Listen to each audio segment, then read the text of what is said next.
Friend, চলে আসলাম আরেকটা নতুন মিনি ব্লগ নিয়ে। তো অনেক দিন বাদে কিন্তু আমরা সবাই মিলে যাচ্ছি ঘুরতে। তো এই যে দাদা এখন ট্রলি ব্যাগ নিয়ে যাচ্ছে আর আমরাও কিন্তু যাচ্ছি। আমরা চলে যাচ্ছি মধ্যমগ্রাম স্টেশন। তো এখানে কিন্তু দাঁড়িয়ে এখন আমরা অপেক্ষা করছি। তো আমরা কিন্তু সবাই একসাথে একই ট্রেনে যাব, কিন্তু আমরা আগে ট্রেনে উঠে গেছিলাম।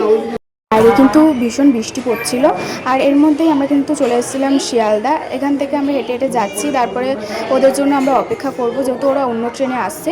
তো তারপরে সবার সাথে একসাথে দেখা হয়ে গেল।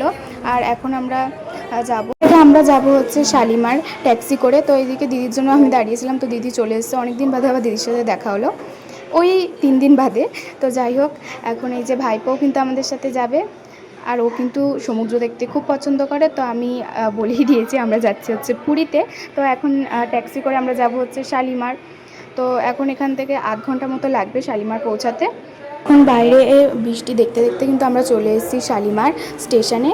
তো তারপরে এখন এখান থেকে হেঁটে হেঁটে যাবো আমরা প্ল্যাটফর্মে ট্রেন আসবে। তো এখন সেখানেই হেঁটে হেঁটে যাচ্ছি। আর এই যে এখন এক্সিলেটারে আমরা সবাই যাচ্ছি একসাথে। আর ভাইপো কিন্তু এখানে খুব মজা করছিল।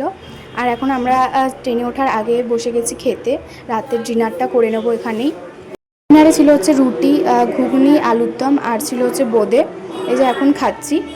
আর এই ভিডিওটা কিন্তু আমার মামা করে দিয়েছিল আমাদেরকে। তো তারপরে এখন খাবো দাবো। আর এই যে এখানে বোন আর মেশো খাচ্ছিল, যেহেতু ওখানে জায়গা ছিল না। আর আমাদের ট্রেন কিন্তু এখানে দাঁড়িয়েই ছিল। তো এই ট্রেনটা করে আজকে আমরা যাচ্ছি।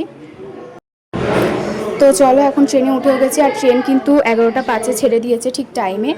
তো এরপরে কিন্তু আমরা ঘুমিয়ে পড়বো। তো বিছানা করে এখন ঘুমিয়ে পড়ছি। তো আজকের মতন এই পর্যন্ত। সকলে ভালো থেকো।